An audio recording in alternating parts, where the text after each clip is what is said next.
Hey guys, it's Josh, and welcome back to the Not So Bad Bachelor Pad, your favorite podcast for learning how to balance between being a functional adult and a raging dumpster fire. Let's be honest, some days we're all a bit of a dumpster fire. Joining me inside the Bachelor Pad today is Rebeccah Silence. Rebeccah, thank you so much for making time and space for us today. How are you doing? Oh, I am so ready to talk all things dumpster fire and all things everyone's highest and best. I love to say I really believe we're all bipolar because we all have this fear-based survival self inside of us and this highest, wisest, most healed self inside of us. And depending on which one is winning, depends on how that moment of life will be experienced. So let's create some magic. You know what? That is such an amazing perspective. And you're right. The lens in which we're experiencing, are we afraid or do we feel really confident in ourselves, really determines how we go day to day. So I'm excited to kind of unpack some of these things throughout the episode. But before we get too far ahead of ourselves, tell me a little bit about you. Yeah, I am a mom, a wife. I've been in business helping individuals, couples, families, and teams heal since 2002. I am the space where all healing is possible. I have my own dumpster fire history. I wrote a book about it called Coming Back to Life, a roadmap to heal from pain to create the life you want. But my greatest testimony of healing isn't all of the crazy I've overcome and survived, everything from domestic violence to a cancer diagnosis with a 5% chance to live, getting diagnosed when I was pregnant. But the greatest testimony of healing is possible in my life is the life I live now. And tonight with you is a great example. I do what I want, when I want, how I want. And my life is on my terms. I have an amazing second marriage and a thriving business. Feel like me no matter what. And I'm unavailable for anything to derail me from having access to the best of me. And life is magically delicious. And that's not positivity. It's possible. And I wanted that for myself. And I've helped hundreds of thousands get that for themselves. And I'm really excited for this audience to get a little medicine today, to tap into the best of you, the best of love, the best that life has to offer. Perfect. That is such a beautiful kind of rundown. And everybody knows a beautiful story comes from a rocky start. Yes. No. So I love the fact that I'm pretty sure we'll talk about it throughout the episode that you were able to not only start your healing journey, but you've arrived at a point where you really feel like you're in your own power. Yeah. One of the main questions I had when I was just looking over your profile, watching some of your posts that you put on, back to the fundamentals, what does healing mean for you? I love that question. So my definition of healing is freedom. And it's about being free emotionally, mentally, physically, spiritually, no matter what is going on externally. I think a lot of people innocently blame the scene, the situation, the circumstance, the people for how they're feeling internally. And my theory is I don't need anything to be different. I don't need anyone to be different for me to be free and okay and the best of me. And my job is to rest in my unshakable wholeness, regardless of circumstance, knowing I can change the scenery, but eventually life's going to stick its finger in this trigger in this unhealed wound until it heals. So it's never the other people that are the problem, ever. It's never the situation that's the problem. It's I'm a vibrational match for abandonment, anxiety, frustration, resentment, regret, jealousy. The list goes on until I've healed that wound that started in a moment and can heal in a moment. So I'm controversial and I get some beef online because people tell me, you can't help people heal that fast. What are you saying? What are you claiming? You have a background in therapy and you're a coach. I get this all the time. It's not ethical to try to be both. And the truth is, I am both. I'm a trained therapist. I don't claim to hold the license anymore. I don't want any regulations. I do my magic. I have a process. It freaking works. Healing is possible. Freedom is possible no matter what. And anyone that wants to be free, you can't be free unless you're free emotionally. That's the game changer. So we look at what are you thinking? We look at how are you treating your physical body? But when you master your emotions and regulate your emotions and aren't threatened by your emotions, you get to be free no matter what. And from there, you have access to your spirit. That's how you connect to your highest and wisest self. Now, I love the fact that you have such a quote unquote controversial take on what healing is and how should we heal. Because I believe you said this maybe on another podcast, but you're like, healing isn't really mental. And I love that you made that distinction because a lot of people are like, well, aren't emotions in your head? Sure, everything runs through our brain. What you feel isn't really a cognitive process. I feel like it happens so unconsciously, so innately within us. So the fact that that is the route that you are taking, that you are helping others achieve this healing through, it's innovative in a sense. Thank Yeah. you. Yeah. And I don't want people to think they need a crisis or to wait for a crisis or to wait for life to get worse to give them permission to take on their healing. I also controversially say you do not need a breakdown to break through. You can decide to be free, unlimited, unshakably whole. It's a decision. And what you probably heard me say on another podcast is it isn't enough to understand your trauma. That's how I say it. In traditional therapy, not knocking it, it's amazing. But in most cases, practitioners are trying to help us heal emotionally through the mind, which doesn't change how you feel. And the goal is to feel how you want to feel no matter what, so you can be who you really are, the best of you, which isn't easy. That's a whole other Oprah, right? Because going to wake up one day and necessarily know who we are, but we wake up one day and go, something's off. So I don't claim to know how you should heal. I help you find your way and I help you master your emotions that are universal and they're different from all these feelings we have about what's going on. So you can be free no matter what. So you can live your life your way. Now, I know people who are listening are probably thinking like, "Oh, she was kind of talking right there. Like she might have a point." And you're right, she does have a point for a lot of your old quotes at Please you. bring Just it. because since I found a guest where I was like, you know what? I might actually have to stop and think about this. Or I was like, you know what? I felt that. It resonated with me just to my core.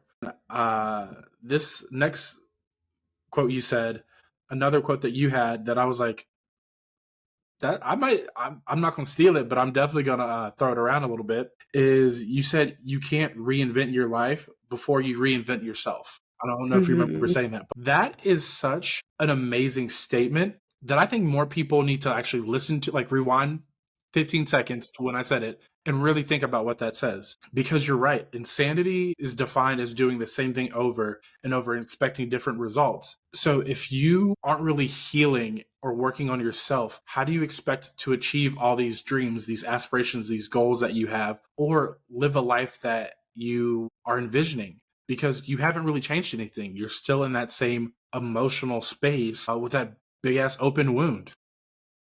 Yeah. What I'm saying is, for you to have unlocked this wisdom, what did you have to go through? I had to get willing to say yes to reinventing myself every time I knew I needed to so I could reinvent my life. And it really is about saying yes to reinventing yourself, but that doesn't mean we're throwing the baby out with the bathwater. That doesn't mean high stakes. So my clients say yes to reinventing themselves so they can reinvent their lives, have the life they imagine they can have. I've worked with hundreds of thousands. There's not one case in my private practice I haven't cracked. I was just working right before our meeting tonight with a woman who's totally in the process of reinventing herself. And I'll get back to me in a second. But this woman just left a religion, just left a marriage. She feels leveled. And in her situation, she waited for a breakdown to break through. She let it get to the point where, talk about a dumpster fire, everything was burning to the ground around her. And she didn't recognize herself. She didn't recognize her life anymore. And she mistakenly thought, well, now it's all burned down. So I guess I have permission to reinvent myself. I don't want us to let it get to that point. Okay. And I'm so honored and grateful to be her coach. And we're already doing amazing work. She's a badass. And I work with all genders on getting brave enough to say yes to reinventing yourself, before life forces your hand. Because that's easy. The first time I reinvented myself, there are 2 times in my life the bottom fell out. And in essence, it forced my hand. Even though I give myself a lot more credit than that, I still didn't have to say yes to reinventing myself, right? Like we can stay in whatever, numbing ourselves out, keeping our head under the pillow, metaphorically or literally, running away, avoiding, denying, wallowing. We can do that, right? But for me, it took finding myself in a domestic violence marriage. So I married a guy with the last name Silence. Okay. Wow. Because at the time, my husband now, and I joke, he says he can't imagine that Rebecca that was so mute and meek and very committed to shut up and take it. If you use your voice, you'll make things worse. My core wound was I'm too much. I don't want to ever be too much. And I took all this responsibility of how other people were behaving on my shoulders. They'd behave better if I loved them better and different. If I wasn't so much was the unconscious narrative in my mind. And the work with me is very much bringing awareness to the unconscious. So you're not doing anything on purpose. And if you feel called out, good. And no, there's no judgment here. And you're not any, worse than anybody else. And the point is, you're not bad at all. It's just, is how you're living working? Is who you're being working? So I found myself in a domestic violence marriage, shutting up and taking it, and it wasn't working. And I let it get to the point where I'm getting cheated on. I'm getting physically abused, sexually abused, verbally abused, mentally abused. The only reason I left was because I had a baby. I did not have the self-worth yet to leave for me, but I saw my childhood was being recreated. And there wasn't a chance in hell I was going to leave my kid in that environment and stay in it aware. So because I had a daughter, I had a motivation to become a mom I felt like I could be proud of for her. Yeah. So that was the beginning, right? Of me saying yes to who's Rebecca gonna be now. And I went bankrupt and I worked 3 jobs and I started my company and I figured it out. And I had no evidence I had any of the strength or ability to do it, but I was unwilling to be the woman who couldn't. So it was a real slippery slope for a while. And it was just about, well, I know who I was and I love her and I embrace her and she doesn't get to drive anymore. Who am I now? I had no idea, 0 clue. So it became a game of trial and error. And it really, for me, was about what's keeping me going for the moments I can't do it for me, my kid. Then it was about what do I want to create and who do I need to be to create it? And then one step at a time, let my light, let God's light shining through me illuminate the next step and let it be enough to just figure out the next step by letting it be shown to you. Not trying to figure it out in your head or thinking your survival self is going to know, but your spirit knows and divine guidance knows. And when you're emotionally clear, you open up your heart and then you get to be shown guidance for the next step. And the next step is enough. So Rebeccah Silence became my name because I love who I became. I wasn't stuck with it. I wasn't silent. I broke the silence. And healing starts with breaking the silence. And you can be someone you don't recognize, that nobody you love recognizes, and let them be uncomfortable as they catch up instead of you being uncomfortable until they get you. Because they ain't going to get you more than you do. It is the honest truth. Nobody knows you like you do. And it takes a lot of courage to start a journey. I mean, we've both been through journeys, and you know that first step is always the scariest. It's always the scariest. It's always the one filled with doubt, but it's also the most crucial because without it, it's impossible to make any progress. Even the most minute bit of progress starts with a step. Momentum is momentum. Right? You just got to move. And if you're listening to this and thinking, all right, you guys, this sounds great, but how the hell do you do it? I wrote a playbook. I wrote it out for you. Coming back to life is the roadmap to find you, the highest, wisest, most healed expression of you, your way. So there's literally a map. There's literally a step-by-step guide if you want more on the hows. And then I'm just so honored and grateful to be able to share my story with audiences like this one, because I want them to know healing is possible. It's not promised, but it's possible. I mean, that's a once again, great point. It's like you do this for a living or something. For a long time, since 2002. No, but that really is a point, is healing is a choice sometimes. And even though it feels like it's an impossible journey or an impossible outcome, if you believe that it is possible, then you can do it. But you're right. I was like, we can't guarantee anything in life except for change, whether that's for the better or for the worse. Things will change whether we want it to or not. Once again, who's winning inside of you? Which wolf has survived? I love that Yeah. story. Yes. And when the wolf of prosperity and confidence and belief is winning, that's when you need to really harness that momentum and push to work through some of those issues we're having, whether it's a rough childhood, whether it's a rocky marriage that is ultimately unsafe, whether it's starting a new journey of becoming a parent and you don't want to repeat cycles. No matter how, like I said, Mhm. no matter how big or small you identify your trauma as or your hardship, it's still a hardship. It's still trauma that you're facing. And as much as you think you move on from it, that's only half the battle. Okay. Anybody can we all can put it out of our heads. But can you really look it in the face and be like, I overcame this, or see a similar situation and not be triggered and shut down? That's one of the main reasons I brought Rebeccah in front of you guys, because I feel like there is a lot of people, myself included, who aren't really achieving our highest resonance because we still got some shit that we haven't healed from.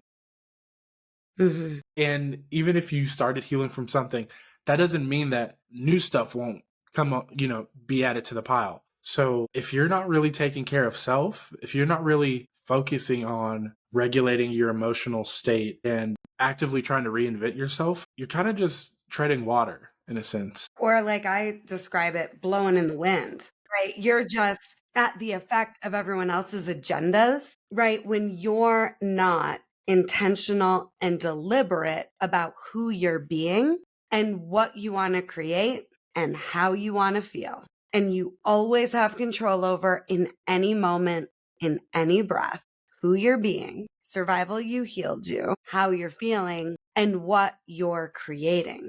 You get to plug into your spiritual GPS. Who am I going to be? What do I want to create? How do I want to feel? Anytime. Yeah. The level of intention that you Mhm. display is just awe-inspiring. I used to say this early on in the show, is we live life on autopilot because we're hiding from something, because it's easier to live in the disillusion, because it's safe not to change, not to shake things too much. Or so people think. But I'm of the camp that no, sometimes you just need to shake stuff up in order to really see not only who you are, but who you can be. And I think that your clients see that in you, that you are nurturing, you're genuine. Like, I believe that you really are helping people because you want to make a positive change. And that's really what we need, is sometimes for us to open up and be our authentic self, or to really deal with something, we need to be in a safe space. And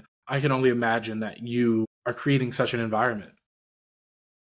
Thank You you. probably also do the same thing, that offer that arm of connection through your book as well. Yeah. But yeah, you'll read the book and it'll feel like we're talking and having a conversation, right? But until you're safe with you, you won't experience the world as safe. Wow. Yeah, that's true. Okay. I don't think I've ever said that on a show before, but that's the freaking truth. Until you're safe with you won't experience the world as safe. And let's be very clear, reinventing your life and reinventing yourself does not mean burning it all down to the ground. It's like 5% of who you're being and how you're thinking. We got to face, move through, and conquer.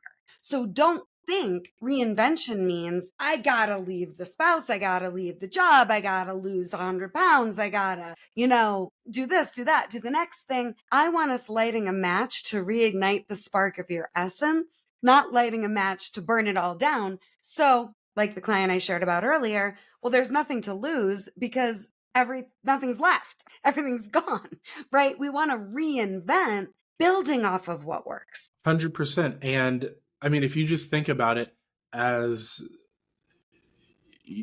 you are home. Okay, home is where your heart is. Is it easier to build a whole new house, or just maybe to tear up the carpet and put in floor laminate, to put up a fresh coat of paint? We don't need, like, you're right, you don't have to tear everything down in order to reach that next level of elevation in your life. We talked about this last season with Kiara, but even the babyest of baby steps, focusing on one specific thing, one specific area, could be the perfect domino effect to reignite your highest self. So I think that that is a point that you drove home so adamantly, and I hope people who are watching or listening are hearing that, because I will never ask this of you. I don't think Rebecca will ever ask this of you. You don't have to do a complete 180. We're not asking you to become a different person. That's not what we're here for.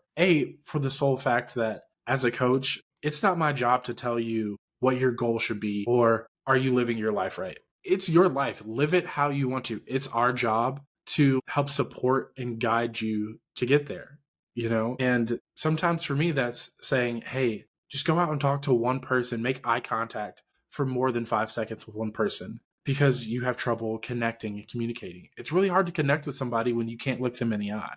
That's a baby step for me. Now, that's not to say that, hey, we don't do some deep work as well on reinventing, or not even reinventing, but defining what our expectations are, because that's a big thing too. It's really hard to heal if you don't know what you're healing from. You're just like, I'm not happy, but why? You really have to take the moment to look at yourself and be like, what do I need to heal from? What caused me so much harm, so much discomfort that I started blocking it out? Because That I started to shut myself down. Newsweek, right? Newsweek did an article on coming back to life out of just one quote where I said, you don't lose your voice, you stop talking. Right. So we're either, and here's how I start with my clients, just because I couldn't agree with you more about the uncovering of where we've come from and who we became to survive it, that we think is still who we are. If you're stressed, exhausted, feeling pressure, overwhelmed, anxious, depressed, you're not being who you are. You're being who you think you need to be to survive. But the understanding, that's how I still ended up in a domestic violence marriage. I had a 4.0 grade point average with a master's degree in counseling. I got it. It wasn't enough to change my life. So where I start with people is I say, hey, what do you want? What are you imagining? And a lot of times it's a dream come true, comeback love story. But whatever it is, a business, a health goal, a book, a movement, I don't care what it is, but I start with what's the ideal, most inspired vision? Then what's in the way on an identity level? What's in the way emotionally? If I don't have a carrot, what is the point? Right? And there's no one immune to trauma. There's no one immune to heartbreak. And you asked me my definition of healing, freedom. My definition of trauma, heartbreak. Not this easy, but it is this simple. And I don't know nobody that hasn't been heartbroken and that isn't on some level protecting their heart because they don't want to feel that way again. But I'm telling you, I love your eye contact, connect with people. That will show you how healed you are and where you have healing to do. But can I share just a quick story about a couple I worked with this weekend? So I worked with this beautiful man, extremely intelligent, extremely successful, had a failed first marriage, not having the greatest time co-parenting with the ex-wife, who happens to be a therapist. And they come to me, this new relationship, ready to potentially get married again, but they know they want long-term committed relationship, right? She's a widower, ready to get back at it. And he's a dream come true guy. He's divorced, been divorced long enough. They love each other, right? Well, one of the assignments I give my couples when I do a couples intensive. So I have a program where you can hire me for 2 days because that's all I need to revolutionize your relationship, to reinvent it, with each of you individually reinvented and the relationship reinvented. I have it down to a science, 2 days, right? So part of the pre-homework is write a love letter to yourself and write a love letter to your partner. Well, this guy would not write a love letter to himself. I asked him twice. First time he's like, oh, you'll read my homework. You'll see why I can't do it. I read the homework and I said, I don't care if it's a sentence, give me something. And he said, I just can't do it. And I said, I respect that. So early on in the intensive, I knew I needed to address this. So I'm sneaky. I'm fun. I'm a lot of freaking fun, but we have to deal with the shit, right? So, very first thing almost that I say to both of them is, so I'm not going to do this to you, but I want you to know that the love letter you wrote yourself is as much availability as you have to love your partner right now. And this guy goes, Yeah. Yeah. and I said, I'm not here to knock you. There's no judgment, but I want you to know until your love letter to you is as glorious as your love letter to your partner, all you have to give them is your capacity to love yourself. So that set the stage for our Mhm. 2 days. He was a huge skeptic at the beginning, came out walking on water, couldn't believe in 2 days how much work we did because the pain started in a moment. The healing just takes the moment. Then you got to practice the practice of emotional healing, which I can talk more about if you want. So it sticks. And it's a practice. I'm not a 12-step Mhm. program, but it is a Yeah. practice, right? And I live what I teach. And thank you for your acknowledgement earlier. And my clients do say one of the big reasons they work with me long term is because I do live what I teach. I'm never going to give anybody any assignment or process or exercise that I haven't done or that I wouldn't do. I live this. And I feel like my life is frosting. The second time the bottom fell out of my life was when I got diagnosed with cancer while I was pregnant and given a 5% chance to live with a booming business, all my dreams come true. And now I have a cancer diagnosis. For me, what happened was the difference between the domestic violence marriage and cancer was the healed me was already alive and well when I got the cancer diagnosis. So I remember just thinking, it's easy to be my best now when my life is perfect on paper. Who am I going to be with cancer? I better stay the best of me. Better stay committed to my life because I don't think life happens to us or for us. I think it happens and we get to decide who we're going to be. And I'm not trying to be positive or make the best of anything. Cancer did not happen for me, but I got to practice being the best of me. And I have a lot of faith and a lot of trust that the best of me is the one damn thing I have access to no matter what. So I That bring it. ownership is amazing. I wish I'd say even 70% of people out there could own their life that way. It's sometimes I'm not even going to feed into the trope. It's not easier being a victim.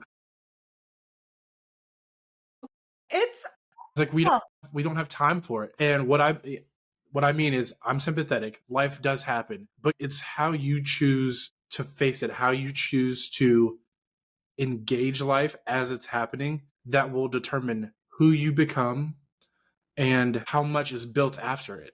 Because you're right, cancer. I mean, I can relate to that. When I was younger, I was diagnosed with a slew of autoimmune diseases. 6 months survival rate. Not too many people had ever done it. I think it was under 10 people at the time I was diagnosed. They're like, "Hey, make peace," and I was like, I kind of have things I want to do. I'm not done yet. I haven't achieved everything I wanted to do. So what did I do? I fought. And in fighting, I think that really set the tone for the rest of my life is because I always back myself. When there is a goal to achieve, I don't care how I get it done, but it will get done. It may not be today, it may not yeah. be tomorrow, but I'm consistent in it. But that's because, once again, that was me taking ownership of my life. Like, these diseases didn't happen to me. These diseases they didn't define who I was. They still don't. They're just a thing that happened and now I have to make it work. And I think once we realize that life is not out to get us, that's not the purpose of it. Life is meant to teach us. So once we start realizing that everything that happens is a lesson, you got to be a nerd and get excited and be like, what am I supposed to learn from this moment? What can I learn if it's not banging you right in the face? And then how can I apply this later on to other circumstances or other parts of my life? Once you start doing that, you can't stay quiet anymore. You're like, I don't have to take this because Yeah. I've already been through this Yeah. and I know how to get started. I know what I'm looking at. Well, and what I have fun with is I don't necessarily think there's a lesson for me. And if that resonates with you, great. But for me, it's about playing this game with myself. I can have whatever experience I want. And I remember thinking when I was sick, I could be peaceful, legitimately at peace in all this physical pain, not even able to hold my baby. I had 21 surgeries. It was a malignant melanoma. It was already in my lymph nodes. It had already spread. So I couldn't even hold the baby for the first year and I could barely function. but I could experience life however I wanted if I just stayed emotionally clear. And that was the game. Who do I want to be? What do I want to experience is the ultimate thing I can create no matter what. And how do I want to feel? And I have a lot of fun facing and moving through and conquering anything in the way of who do I want to be? How do I want to experience life? How do I want to feel? What am I creating? Like, give it to me. Because I spent so much of my life suicidal and depressed and self harming with eating disorders and abusing alcohol and just such a dumpster fire, powerless and believing I was powerless and that I had no power. And now it's like nobody gets to derail me from being me and feeling how I want to feel and having the experience of life I want to have. And I look at it like if I'm not experiencing what I want, I have access to a healing that will allow me to. So if I'm not yet, keyword yet, do the work. And thank you, life, for showing me a weak spot that I can super proof because it's never the situation that's causing this. It's if it wasn't this, it would be anything poking its finger in the wound, like we talked about earlier. So we're so much more powerful than we realize. And there's nothing outside of us more powerful than our ability to be. I love what you're saying. And I know I keep saying, I sound like a broken record, guys, that I love what she's saying. But it's so true. I feel like it's rare that you find people who not only maybe have the same goal as you, but they have multiple different ways to get there. Usually it's like, oh no, everybody's on the same track because this is the goal they want to get to. And I love that the way you process, the way you see things, the way you operate is so different from anything else that you hear out there, that we see out there, that we're reading out there, because each individual person is their own snowflake. And the fact that what I say might not resonate, but what you say may be just the chord to be like, aha, light bulbs are going off all around in their space right now, Yeah. in their heart space. I love that. And I love that you also made the point that it's not wrong. There is no right. There is no wrong. There isn't. Oh my God. No. There's just what works for Exactly. you. I was like, life is a mad lib. Put in whatever you think is going to be the most fun, the most chaotic, the most Life successful. is Yeah. mad. You get one shot at this thing. So why not make it a doozy? You know? Joshua, it's so good. And thank you too for sharing your healing story. And I feel like you get it from that place of, wait a minute, I technically am not even supposed to be here. I'm going to be my best so I can serve. I mean, to me, that's the magic. I say healing is possible. The world needs you healed so you can make your Right. difference. So thank you for being of service and thank you for your commitment to life because that's what it's about. And we get to have the full human experience. And that includes the full human Yeah. experience. We're not trying to spiritually bypass our Yeah. humanity here, 100%. right? But we get to see where we're healed, where we're not, embrace those weak spots, emotionally regulate and serve. And that's living. How I phrase it, and it could be different from everybody, but hearing 6 months is the quote unquote expiration date, and then you bypass 6 months by a year, 5 years, decades. I was like, I call these my bonus years. I'm One of with my you. favorite sayings is, I lived a good life. And what that means is, am I ready to tap out? Absolutely not. But I'm 20 plus years surviving these things. So I was like, that old me, right? 6 months ago, 6 months died, and a new me was born. And when you enter into a new chapter, those old versions of yourself, you throw to the recycling bin and you have this new one. I think that's the beauty of life is we get to keep reinventing ourselves to live however we want to. But going back to your story, that first time everything fell out from under you, I think you learned a really important lesson that we ask ourselves day in, day out, whether it's with our families, whether it's with our partners, whether it's in our careers.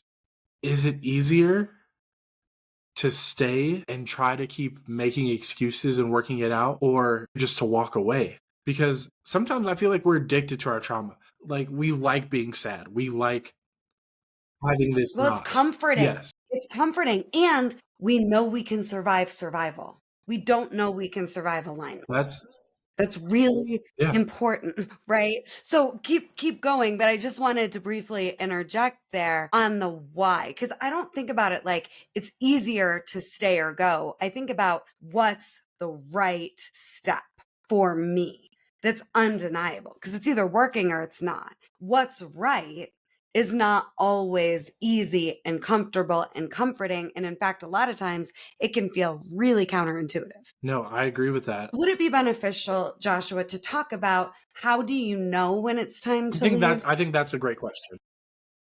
I think maybe Yeah. that's where you were going earlier, but I really want to talk about that. So my couple, just in this last couples intensive that I shared about earlier, the guy kept saying, "Oh, I see the theme. I first have to make sure I am in a very clear understanding where I'm at with my relationship with myself. Then I'm ready for you." Like, right. Okay. So couple quick things. So if you're in violence, you have to get safe. Sometimes that's temporary separation and there can be a reconciliation, but I never, ever, ever want anyone staying in a situation where there's violence. Now, I will say delicately and with no judgment, sometimes I can feel like I'm not safe, but that's just complex PTSD. That's just a trauma response because I'm not safe with me. So nothing feels safe. Yeah. But we're talking about like Yeah. literal violence. You get safe. Call 988, call the police. I have a whole list of resources in the back of Coming Back to Life. Get a local domestic violence shelter to help you. I'm talking about considering the violence not on the table now. How do you know when it's time to leave? There's two things to understand. Attraction 101 is you're going to attract the patterns, the characters. I used to say same guy, different face, because it was the same thing. And I thought I was turning all these beautiful, charismatic men into abusive assholes. I'm heterosexual. I don't care what the sexual orientation is. This applies. You will attract partners, right, who remind you of your patterns in your history of relationships, and you will be attracted to your pattern. It will be very confusing because your brain will tell you this is hot. It's attractive, but that's only because you haven't healed the pattern.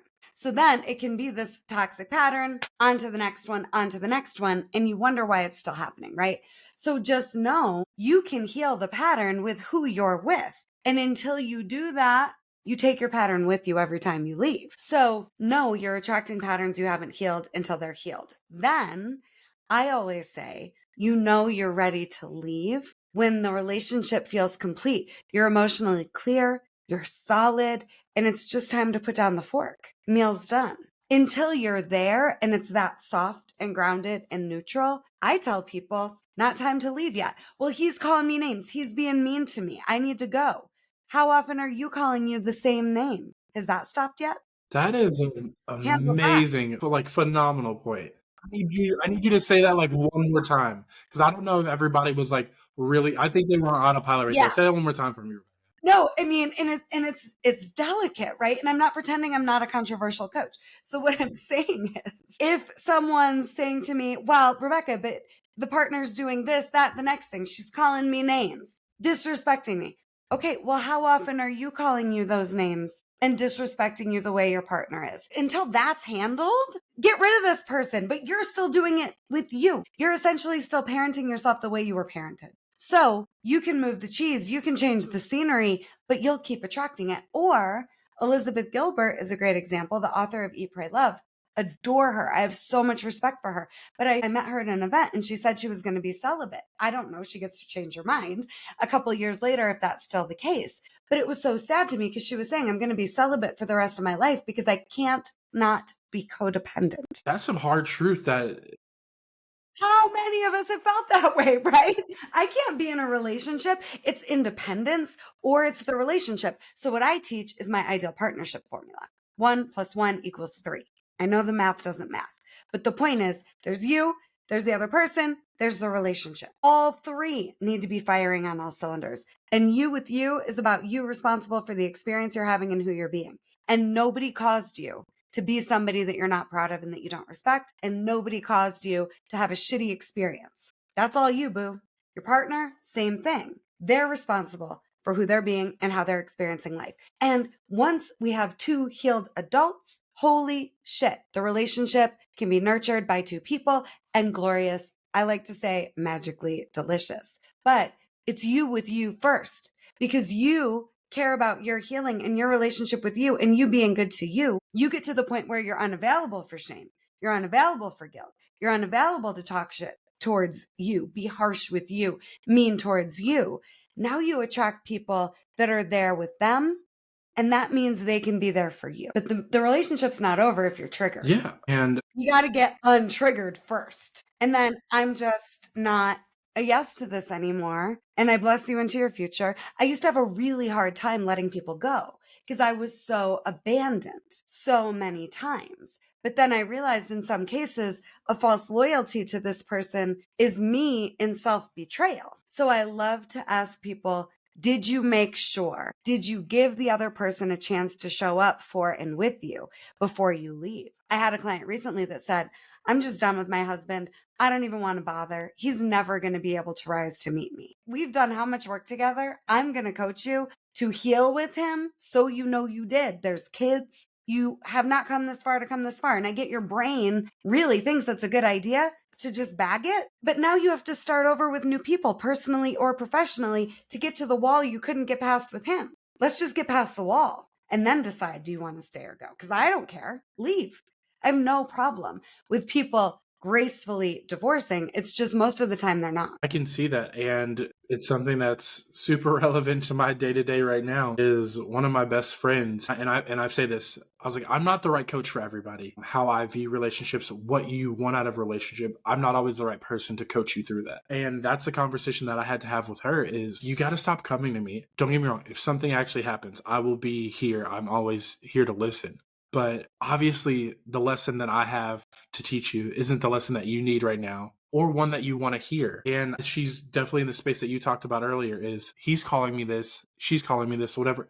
But I was like, but how often are you co-signing that to yourself?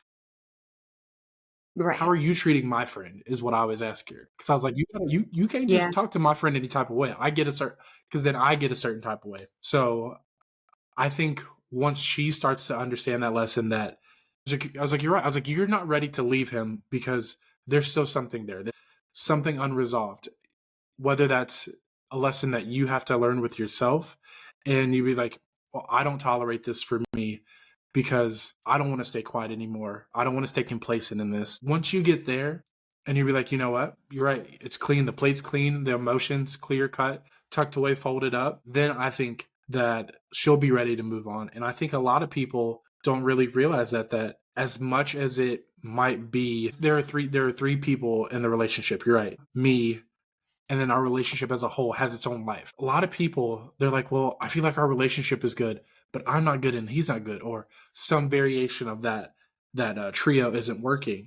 If you don't realize that there are three identities inside your relationship, yeah, it probably won't ever work because you're not really trying to maintain or live or stoke those flames, keep those sparks lit. Yeah. Well, here's the other thing that people don't understand. You can have independence and a relationship. Now, And we don't talk yeah, about this ever in our society. Most people think independence or relationship. So the relationship is a trap before it even starts. So they're either so hyper independent that they neglect the relationship or they lose themselves in the relationship. And it happens so much more than we realize. I had a mentor working with me. I do a ton of media and he was a media guy. And he had recently gone through a divorce. And he said before me, he would have never thought he'd lost himself. He didn't think he was losing himself, but he was way more focused on his partner's needs. His spouse's needs took priority. And if the spouse was happy, we're good. If the spouse is unhappy, we're not. And that was all he was focused on. And then really lost himself and was super blindsided when the spouse wanted to end the relationship. But there wasn't a relationship because this guy wasn't there and his heart was pure and his intentions were pure, but we self-betray in the name of love and we call it love. And that is not love. It's love to say, I love you so much. I don't want anything between us. So I'm going to tell you the truth right now about how I feel, what I need, and what I want. And if you don't know what you want, because a lot of you don't, guess or think about what do you want for everybody else? Because I am damn sure that's what you actually want for you. okay, there it is. Yes, 100%. What we want 90% of the time. Easiest, my gosh, it is so common, so I yeah. had to say it. Easiest example. You ask anybody, what do you want to eat? I don't know. What do you, Yeah. I was like, if you don't know what you want to eat, how do you know how you want to love? Like, it's the fundamentals. It's, if you can't do something easy, the more complex things aren't going to be any easier. But I love that because you're right. We talked about this a lot last season of what it means to be present, what it means to give I'm going to reiterate it, I guess, for the first time this season is you have to give every single ounce of you all the time.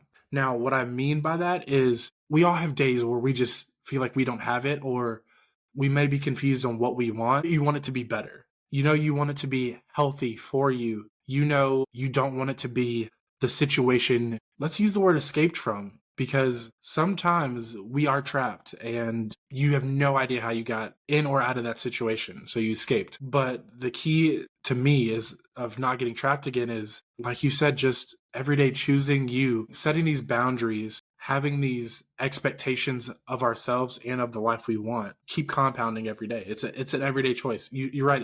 It's a process. It's not a 12-step program. No, but it's Yeah, a it's a sorry, that's what I meant. It's a practice.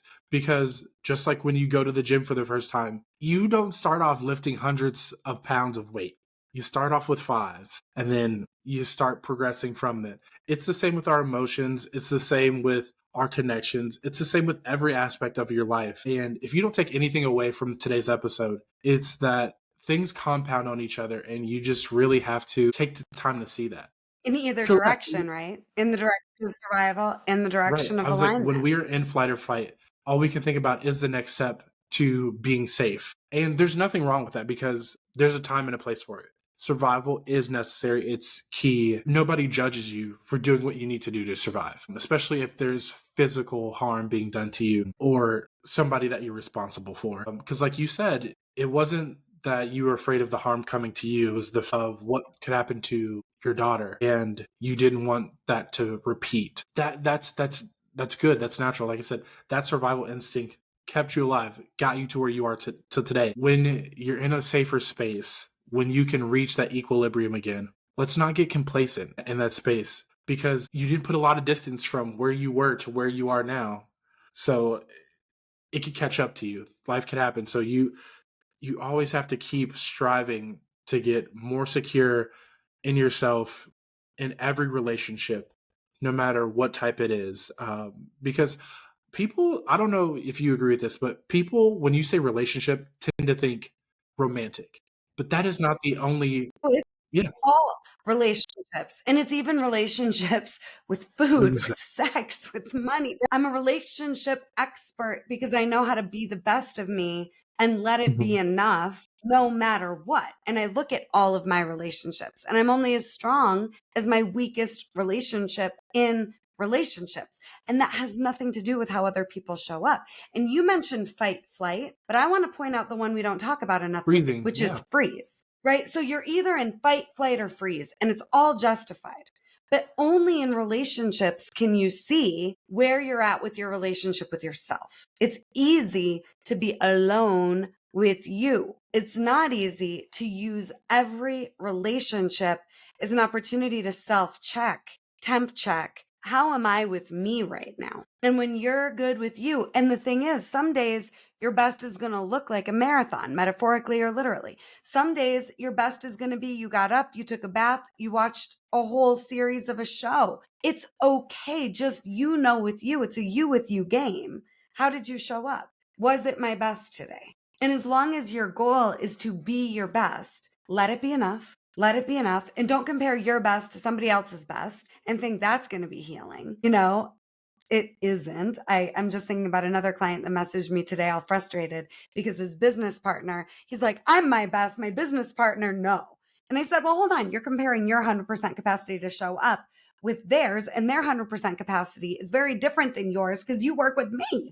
So your 100% feels like they're given 20%, but their 20% is their 100%. Don't compare it. And that's the game that progress. And it can ruin Yeah. relationships. I Right? mean, No, this is such a good yeah. conversation. That's Yeah. a whole thing. Like, we could probably do a whole nother episode on that. The comparison culture just needs to die. That's not what we're here for. I loved when the phrase came out, stay in your own lane. Listen, you Yeah. cannot be so preoccupied with how somebody else is doing to your right or your left, even the car in front or behind you. You have enough going on inside your own vehicle. You got the music going, you got the family in the back, the AC. I was like, there's so much going on in here in this unit, but don't worry about anything else, okay? You just have to keep going at the pace that you are comfortable with to arrive at your destination. Because once you start being like, oh, they're speeding up, like I should speed, no, they could be trying to merge. They could be distracted at the wheel. There's so many other things that could be going on outside of your sphere of knowledge that if you try to compare and compete with the person next to you, you'll end up in a place you don't want to be and you don't know how you got there. Right. Right. Well, and that's part of Yeah. losing you.